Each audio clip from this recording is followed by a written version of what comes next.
ओम नमो भगवते वासुदेवाय नमः। कल की कथा में आपने आनंद के धाम श्री शंकर का श्री सुखदेव जी के रूप में अवतार की कथा का श्रवण किया था। आज की कथा में आप बद्रिकाश्रम में श्री नारद जी और सनकादि ऋषियों के मिलन की कथा का श्रवण करेंगे। साथ ही साथ देव ऋषि नारद की वृंदावन में भक्ति से भेंट और भक्ति का दुख दूर करने के लिए नारद जी का उद्योग की कथा का श्रवण भी आप आज की कथा में करेंगे। बोलिए बद्री विशाल की जय। स्कंद पुराण में कथा आती है कि बद्री नारायण विशाल राजा के लिए पधारे थे। पुंडलीक के लिए विठल नाथ आए थे। जिस भक्त के लिए भगवान आए वह धन्य है। बद्री नारायण जी तब ध्यान का आदर्श जगत को बताते हैं। वे कहते हैं कि मैं ईश्वर हूँ तो भी तप करता हूँ, ध्यान लगाता हूँ। तपचर्या के बिना शांति नहीं मिलती। जीव कठिन तपचर्या नहीं कर सकता है। अतः श्री भगवान आदर्श बताते हैं।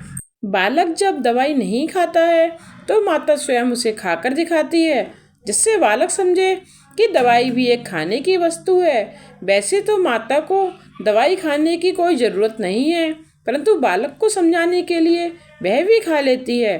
श्री बद्री नारायण के मंदिर में लक्ष्मी जी की मूर्ति मंदिर के बाहर है। स्त्री और बालक का संग तपश्चर्या में विघ्न रूप है। इसमें स्त्री की कुछ निंदा नहीं है, परंतु काम की निंदा है।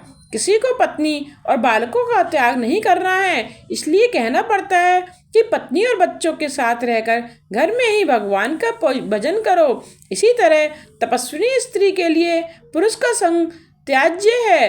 विशालपुरी में जहाँ संत कुमार विराजते हैं, वहाँ एक दिन नारद जी घूमते हुए आ गए। वहाँ सनकादि ऋषियों के साथ नारद जी का मिलन हुआ। नारद जी का मुख उदास देखकर सनकादि ने उनसे उदासीनता का कारण पूछा कि आप चिंता में क्यों हैं? आप हरिदास हैं, श्री कृष्ण का दास कभी होवे नहीं उदास। वैष्णव तो सदा प्रसन्न रहता है, जो चिंता ना करे वही तो वैष्णव है। वैष्णव तो प्रभु का चिंतन करता है, फिर भी आप प्रसन्न क्यों नहीं है? नारद जी ने कहा कि मेरा देश दुखी है, सत्य तप दया दान रहे नहीं है। मनुष्य बोलता है कुछ और उसके मन में कुछ और ही होता है और करता भी कुछ और ही है। और कुछ क्या कहूँ, जीव केवल अपने अपने पेट भरने वाले और स्वार्थी हो गए हैं। समाज में किसी को भी सुख शांति रही नहीं है। मैंने अनेकों स्थानों का परिभ्रमण किया है, फिर भी मुझे शांति नहीं मिली। आज सारा देश दुखी क्यों हो रहा है? नारद जी ने इसके कई कारण बताए हैं। धर्म और ईश्वर में जब तक आस्थावान नहीं रहे तब तक देश सुखी नहीं हो सकता। जिसके जीवन में धर्म का स्थान प्रधान नहीं है, उसे जीवन में कभी शांति नहीं मिलती। धर्म और ईश्वर को भूलने वाला मानव कभी सुखी नहीं होता है। जगत में अब धर्म रहा ही कहाँ है? नारद जी ने यह दुख से कहा है कि अब इस जगत में सत्य नहीं रहा है। सत्यम नास्ति। जगत में असत्य बहुत बढ़ गया है। असत्य के समान कोई पाप नहीं है। उपनिषदों में कहा है कि असत्यभाषी को न केवल पाप ही लगता है, अपितु उसके पुण्य को भी क्षय होता है। यदि सच्चा आनंद पाने की इच्छा रखते हो तो सत्य में निष्ठा रखो। असत्य बोलने वाला व्यक्ति ना तो कभी सुखी हुआ है और ना कभी होगा। मितभाषी बनोगे तो सत्यभाषी बन सकोगे। जगत में कहीं भी पवित्रता दिखाई नहीं देती। शरीर और वस्त्र जिस प्रकार साफ सुथरे रखते हैं, उसी प्रकार मन को भी पवित्र रखना चाहिए। मनुष्य कपड़ों को तो स्वच्छ रखता है, किंतु मन को स्वच्छ नहीं रखता। मन को बिल्कुल पवित्र रखो, क्योंकि मन तो साथ साथ आएगा। जगत में कहीं भी नीति का दर्शन नहीं होता है। नीति और अनीति से बहुत कुछ धन संपत्ति जुटानी है और कुमार्ग में खर्च भी करनी है। कुटुंब सुख के उपरांत भी कोई सुख है या नहीं, इसका विचार भी मनुष्य करता नहीं है। वह तो यही सोचता है कि इस धन संपत्ति से मैं तो अपने कुटुंब को सुखी करूँगा। अपनी इंद्रियों को तो वह इतना उदास बन जाता है कि उसे कोई पवित्र विचार आता ही नहीं है। शरीर और इंद्रियों के सुख में वह ऐसा फंसा है कि शांति से विचार भी नहीं कर सकता कि सच्चा और श्रेष्ठ आनंद कौन सा है और कैसे मिल सकता है। जीवन में जब तक कोई पवित्र लक्ष्य निश्चित नहीं होगा तब तक पाप रुकेंगे ही नहीं। जो लक्ष्य को लक्ष्य में रखता है वही पाप से बच सकता है। मनुष्य को अपने जीवन का लक्ष्य मालूम नहीं है। वह मंद बुद्धि करने योग्य का काम को करता ही नहीं है। जगत में अन्न विक्रय होने लगा है। जगत में पाप बहुत बढ़ गया है। इसी से धरती माता ने अन्न को अपने पेट में समेट लिया है। अन्न विक्रय पाप है। ज्ञान का विक्रय होने लगा है। ज्ञान का विक्रय मत करो। ब्राह्मण को चाहिए कि वह निष्काम भाव से जगत को ज्ञान का दान करे। अन्नदान से भी ज्ञान दान श्रेष्ठ है, कारण ज्ञान से सदा शांति मिलती है। जब से अन्न और ज्ञान का विक्रय होने लगा है, तब से पवित्रता नष्ट हो गई है और पाप बढ़ रहा है। मनुष्य की भावना जब से बिगड़ी है, तब से विश्व में उसका जीवन भी विकृत हो गया है। संसार में मुझे कहीं भी शांति नजर नहीं आई। इस प्रकार कलयुग के दोष देखता हुआ घूमता फिरता मैं वृंदावन में आया। वहाँ एक कौतुक देखा। एक युवती को देखा। उसके पास 2 पुरुष मूर्छा में पड़े हुए थे। वह स्त्री चारों ओर देख रही थी। उस स्त्री ने मुझे बुलाया और मैं उसके पास गया। साधु पुरुष किसी स्त्री के पास नहीं जाते हैं, अतः नारद जी बिना बुलाए उस स्त्री के पास नहीं गए। इस युवती ने मुझसे कहा कि ठहरो, दूसरों के काम सिद्ध करोगे तो तुम साधु बनोगे। स्वर्ण से भी अधिक मूल्यवान समय को माने वह साधु है। जिसे समय की कोई कीमत नहीं है, वह अंतकाल में खूब पछताता है। किसी का एक भी क्षण नहीं बिगड़ना चाहिए। अतः जब एक क्षण ठहरने के लिए कहा गया, तो मैंने उस युवती से पूछा कि देवी आप कौन हैं।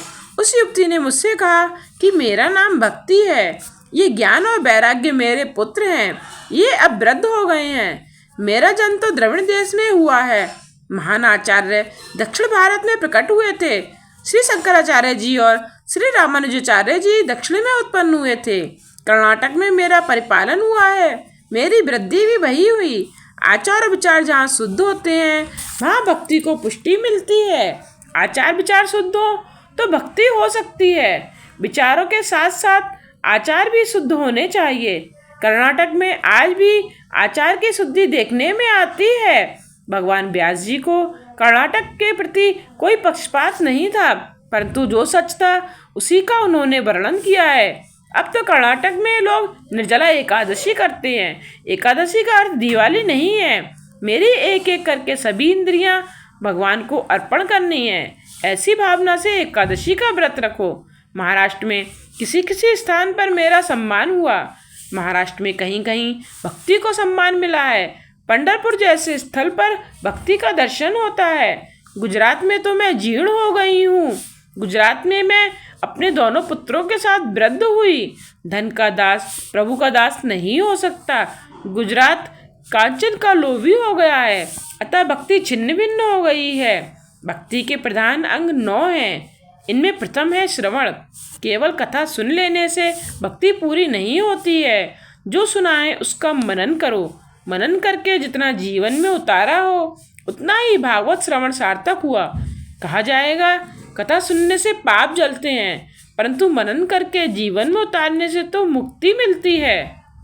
श्रवण भक्ति छिन्न भिन्न हो रही है, क्योंकि मनन नहीं रहा है। मनन नहीं करने से श्रवण नहीं होता। मनन के अभाव में श्रवण भक्ति क्षीण होती जा रही है। कीर्तन भक्ति भी नहीं रही है, क्योंकि कीर्तन में भी कीर्तन और कांचन का लोभ हो गया है, और तभी से कीर्तन भक्ति भ्रष्ट हो गई है। ज्ञानी पुरुषों का अपमान से भी सम्मान अधिक बुरा लगता है। धन के लोभ की अपेक्षा कीर्ति का मोह छूटना बड़ा कठिन है। कीर्ति का मोह तो ज्ञानी को भी सताता है। मैं अपने मन को समझाता हूँ। जब तक तुम अपने मन को स्वयं न समझाओगे, तब तक वह मानेगा ही नहीं। कथा कीर्तन में जगत अनायास ही विस्मृत हो जाता है। कथा में जब बैठे हो तो संसार व्यवहार के विचारों को मन से निकाल दो। मैं अपने श्री कृष्ण के चरणों में बैठा हूँ, ऐसी भावना रखो। कीर्तन भक्ति निष्काम होनी चाहिए। संत तुलसीदास ने कहा है, स्वांत सुखाय, मैं अपने सुख के लिए कथा करता हूँ। दूसरों को क्या सुख मिलता है इसकी मुझे कोई खबर नहीं है। मेरे मन को आनंद मिले इसलिए मैं कथा करता हूँ। बंधन भक्ति अभिमान के कारण चली गई। अभिमान बढ़ने से बंधन भक्ति का नाश हुआ। सब में श्री कृष्ण की भावना रखकर सबको बंधन करो। बंधन करने से विरोध नष्ट होता है। भक्त नरसिंह ने भक्त का लक्षण बताते हुए कहा है, सकल लोक में सबको बंधे वही सच्चा वैष्णव है। जो बंधन करता है वही वैष्णव है, और जो बंधन कराना चाहता है वह वैष्णव नहीं है। मन के भीतर जब तक अहम भाव रहेगा तब तक भक्ति की वृद्धि नहीं होगी। आजकल तो लोग देह को बहुत पूजा करते हैं। श्री ठाकुर जी की सेवा के लिए, पूजा के लिए अब उनको समय नहीं मिलता है। देव पूजा बड़ी की देव पूजा गई। लोगों ने भांति भांति के साबुन बनाए हैं। चाहे जितना साबुन मिलो, कितनों देह का जो रंग है वही रहेगा। परमात्मा ने जो रंग दिया है वह सच्चा रंग है और वही ठीक भी है। मनुष्य बहुत विलासी हो गया है। इस कारण ही अर्चन भक्ति का ह्रास हुआ। शरीर को लोग बहुत सजाने संवारने लगे हैं, तभी से अर्चन भक्ति चली गई। अतः जीवन सादा रखो। इसी प्रकार भक्ति के एक अंग का विनाश हुआ है, अर्थात जीव ईश्वर से विभक्त हुआ है, श्री ठाकुर जी से विमुख हुआ है। बुद्धि का जब तक बहुत अतिरेक होता है तो भक्ति का विनाश होता है। भक्ति छिन्न भिन्न हुई तो जीवन भी विभक्त हो गया।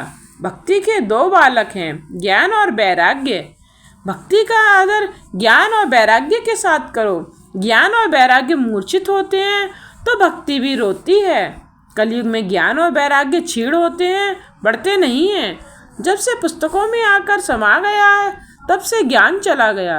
नारद जी कहते हैं कि ज्ञान और वैराग्य को मूर्छा क्यों आई है, यह मैं जानता हूँ।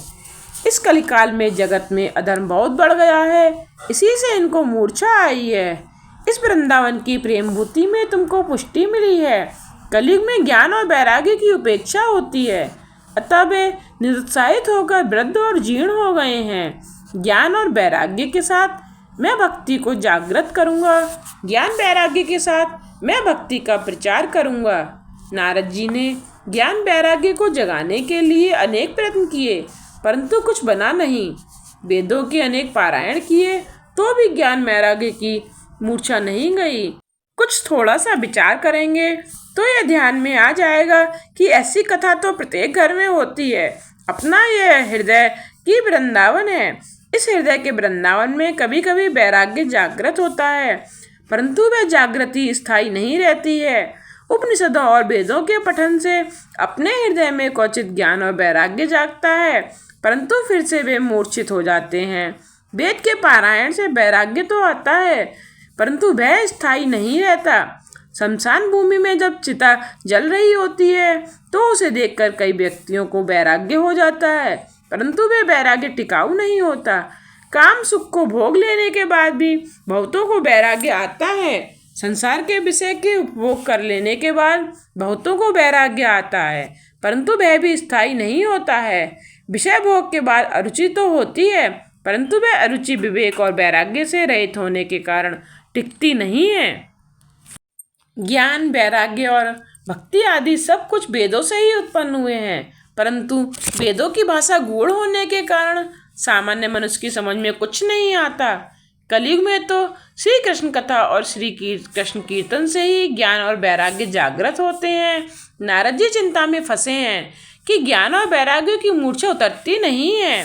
उसी समय आकाशवाणी हुई कि तुम्हारा प्रयत्न उत्तम है। ज्ञान वैराग्य के साथ भक्ति का प्रचार करने के लिए आप कुछ सत्कर्म कीजिए। नारद जी ने पूछा कि मैं क्या सत्कर्म करूं? तो आकाशवाणी ने बताया कि तुम्हें संत महात्मा सत्कर्म क्या है वह बताएंगे। नारद जी अनेक साधु संतों से पूछते हैं कि ज्ञान वैराग्य सहित भक्ति को पुष्टि मिले, ऐसा कोई उपाय बताएं, परंतु निश्चित उपाय कोई भी नहीं बता सका। तो नारद जी चिंता में पड़ गए। वे सोचने लगे कि निश्चित उपाय बतलाने वाले संत मुझे कहाँ मिलेंगे और वे क्या साधन बताएंगे। ऐसा विचार करते करते नारद जी घूमते फिरते बद्रिकाश्रम में आए। माँ सनकादि मुनियों के साथ उनका मिलन हुआ। नारद जी ने संत कुमारों को यह सारी कथा सुनाई। नारद जी कहते हैं कि मैंने जिस देश में जन्म लिया है उसी देश के लिए यदि उपयोगी न बन सकूं तो मेरा जीवन वृथा है। आप बताएं कि मैं क्या सत्कर्म करूं? सनकादि मुनि कहते हैं कि देश के दुख से तुम दुखी हो, तुम्हारी भावना दिव्य है, भक्ति का प्रचार करने की तुम्हारी इच्छा है। आप भागवत के ज्ञान मार्ग का पारायण कीजिए, तुम्हारी इच्छा पूर्ण होगी। तुम भागवत ज्ञान यज्ञ करो और भागवत का प्रचार करो, इसी से लोगों का कल्याण होगा। इस कथा से ज्ञान और वैराग्य की जागृति होगी। श्री भागवत की कथा ज्ञान, भक्ति और वैराग्य को बढ़ाने वाली है। वेदों का पारायण करना अच्छा है, उससे आपकी इच्छा पूर्ण होगी, परंतु वेदों के अर्थ जल्दी समझ में नहीं आ सकते। इसीलिए सर्व वेदों के सार रूप इस भागवत का ज्ञान यज्ञ करो। श्री भागवत कथा का अमृत पान करने के लिए वे वहां से गंगा के किनारे गए। शुद्ध भूमि में सात्विक भाव जागते हैं। भूमि का प्रभाव सूक्ष्म रीति से मन पर अवश्य पड़ता है। योग भूमि भक्ति में बाधक है। श्री गंगा जी का तट ज्ञान भूमि है। अतः आज्ञा की कि गंगा किनारे चलो। श्री नारद जी संत कुमारों के साथ आनंद वन में आए हैं। संत कुमार श्री व्यासाश्रम में आए हैं। नारद जी का हाथ जोड़े बैठे हैं। वहाँ ऋषि मुनि भी श्री भागवत कथा का पान करने आए हैं। जो नहीं आए थे उन सभी के घर वह ऋषि जाते हैं और विनीत भाव से वंदन करके उनको कथा में ले आते हैं। सत्कर्म में दूसरों को प्रेरणा दे, उसे भी पुण्य मिलता है। कथा के आरंभ में भगवान का जय जयकार करते हैं और हरे नमा को शुद्धोच्चार करते हैं। यह हरे नमा महामंत्र है। सारी प्रवृत्तियों को छोड़कर मनुष्य ध्यान में बैठता है। वहाँ भी माया विघ्न करती है। अनादिकाल से मनुष्य का माया के साथ युद्ध होता आया है। जीव ईश्वर के पास जाता है तो माया को यह अप्रिय रखता है। जीव सब प्रकार के मोह छोड़कर प्रभु के पास जाए, वह माया को प्रिय नहीं लगता है। माया का कोई एक रूप नहीं है। ईश्वर जिस प्रकार व्यापक है वैसे भी माया भी व्यापक जैसी ही है। माया जीव और ईश्वर के मिलने में विघ्न करती है। माया जीव को चंचल बनाती है। माया मनुष्य को समझाती है कि स्त्री बालक और धन संपत्ति आदि में ही सुख है। मनुष्य को माया पराजित कर देती है। मनुष्य की हार होती है और माया की जीत होती है। इसका कारण यह है कि मनुष्य प्रभु की जय जयकार करता नहीं है। कथा भजन में प्रेम से ईश्वर की जयकार करना चाहिए, जिससे माया की हार हो और अपनी जीत हो। प्रभु का जय जयकार करोगे तो तुम्हारी भी जीत होगी और तुम्हारी भी जय जयकार होगी।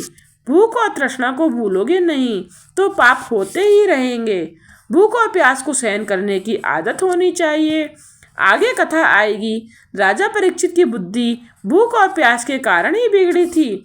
सूत जी सावधान करते हैं, हे राजन, नारद जी श्रोता बनकर बैठे हैं और सनकादि आसन पर विराजमान है। अतः जय जयकार शुद्ध होने लगा है। यह भागवत की कथा अति दिव्य है। इस कथा को जो प्रेम से सुनेगा उसके कान में से परमात्मा हृदय में उतरेंगे। नेत्र और श्रोत को जो पवित्र रखते हैं उनके हृदय में श्री परमात्मा आते हैं। भगवान श्री कृष्ण कान में से, आँख में से, मन में आते हैं। बार बार जो श्री कृष्ण की कथा सुनता है उसके कान में से श्री कृष्ण हृदय में पधारते हैं। पाप भी कान में से ही मन में आता है। कान को कथा श्रवण कराओगे, आप श्री भगवान की कथाएं सुनोगे तो मन भगवान में स्थिर होगा। कान में से भगवान हृदय में आएंगे। श्री भगवान के हृदय प्रवेश के लिए हमारी देह, आंखें और कान द्वार हैं, साधन हैं। कई लोग आंखों से ही प्रभु के स्वरूप को मन में उतारते हैं तो और कुछ लोग कान के श्रवण करके श्री भगवान को हृदय में उतारते हैं। अतः आंख और कान दोनों को पवित्र रखो। वहाँ श्री कृष्ण को पधराओ और प्रत्येक सत्कर्म के आरंभ में शांति पाठ किया जाता है। उसका मंत्र है ओम भद्र कर्णेभि शृणुयाम देवा। हे देव, कानों से हम कल्याणकारी वचन सुने, कान और आंख पवित्र हों, फिर सत्कर्मों का आरंभ हो। इसलिए तो पूजा में गुरु महाराज कानों और आंखों में पानी लगाने को कहते हैं। विशुद्ध इंद्रियों में ही परमात्मा का प्रकाश होता है। इसलिए इंद्रियों को शुद्ध करो और शुद्ध रखो। मन को भी शुद्ध करो और शुद्ध रखो। काल नहीं बिगड़ा है, मन ही बिगड़ा है। नेत्र और श्रोता को पवित्र करने के बाद कथा का आरंभ होता है। सनकादि मुनि कहते हैं कि इस भागवत शास्त्र में 18,000 श्लोक हैं। 18 की संख्या परिपूर्ण है। श्री रामकृष्ण परिपूर्ण है। अतः नवमी के दिन प्रकट हुए हैं। श्री कृष्ण नवमी के दिन ही गोकुल में आए थे, तभी नंद महोत्सव करने में आया है। श्री राम जी की 12 कलाएं हैं और श्री कृष्ण जी की 16 कला। ऐसा भेद नहीं करना चाहिए। अगर आपको मेरी कथा पसंद आई हो तो इसे लाइक और शेयर जरूर कीजिएगा। इसके साथ ही कल की कथा में आप भक्ति के कष्ट की निवृत्ति और आत्मदेव ब्राह्मण और धुंधली की कथा का श्रवण करेंगे। मेरे आने वाले वीडियोज के लिए मेरे चैनल को सब्सक्राइब करके बेल आइकन पर प्रेस करके ऑल पर क्लिक करना ना भूलिएगा, जिससे आने वाले वीडियोज़ के नोटिफिकेशन आप तक पहुँचते रहें।